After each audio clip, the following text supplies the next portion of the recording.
बारामतीहून मुंबईत दाखल झाल्याचं सूत्र सांगतायत। काल रात्री उशिरा सुनेत्रा पवार, जय आणि पार्थ पवार हे मुंबईत दाखल झालेले आहेत। सुनेत्रा पवार आज मुंबईमध्ये उपमुख्यमंत्री पदाची शपथही घेणार असल्याचं कळतंय। सुनेत्रा पवार सध्या देवगिरी बंगल्यावरती असल्याचीही माहिती मिळतेय। मात्र पवार यांना न सांगता सुनेत्रा पवार या बारामतीहून मुंबईत दाखल झाल्याची सूत्रांची माहिती समोर आली आहे।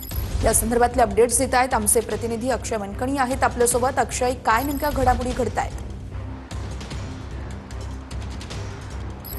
नक्कीच खरं तर आपण वर्षा पाहिलं तर राजकीय घडामोडींना खूप कालपासून वेग आलेला असल्याचं पाहायला मिळतंय। अजित पवार यांचा विमान अपघातामध्ये दुर्दैवी मृत्यू झालेला होता बारामतीमध्ये आणि त्यांच्या संपूर्ण या अपघाती मृत्यूला जवळ 3 दिवस झालेले आहेत आणि या 3 दिवसांच्या नंतर खरं तर राजकीय घडामोडींना खूप मोठ्या प्रमाणात वेग आलेला आहे। त्यांच्या जाण्याने रिक्त झालेल्या उपमुख्यमंत्री पदावरती त्यांच्या पत्नी सुनेत्रा पवार या विराजमान होणार आहेत आणि त्यांची विधिमंडळाच्या गटनेतेपदी आज निवड केली जाणार। आज दुपारी 2 वाजता सर्व आमदारांची, राष्ट्रवादीच्या आमदारांची बैठक जी आहे ती विधान भवनातल्या कॅबिनेट हॉलमध्ये होणार आहे आणि या सगळ्या बैठकीमध्ये त्यांची गटनेता म्हणून निवड केली जाणार आणि त्यानंतर संध्याकाळी 5 वाजता त्यांचा उपमुख्यमंत्री पदाचा शपथविधी जो आहे तो लोकभवनावरती पार पडताना आपल्याला पाहायला मिळेल। परंतु त्यापूर्वीच काल सुनेत्रा पवार या बारामतीहून मुंबईकडे आलेल्या आहेत। त्यांच्यासोबत बारामतीवरतून येत असताना जय पवार आणि पार्थ पवार हे देखील होते।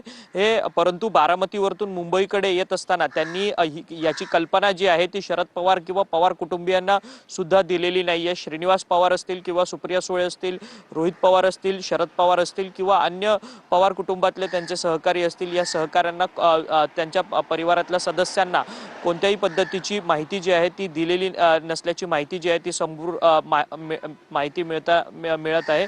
खरं तर सुनेत्रा पवार यांचा उपमुख्यमंत्री पदाचा शपथविधीचा जो कार्यक्रम आहे तो पवार कुटुंबियांना बाजूला ठेवून होताना सध्या आपल्याला पाहायला मिळतोय आणि सुनेत्रा पवार यांना राष्ट्रवादी काँग्रेस पक्षाचं गटनेतेपदी। अक्षय, या सगळ्या राजकीय हालचालींसंदर्भातले अपडेट्स आपल्याकडूनच घेत राहणार आहोत। तुर्तास धन्यवाद दिलेल्या सविस्तर माहितीसाठी।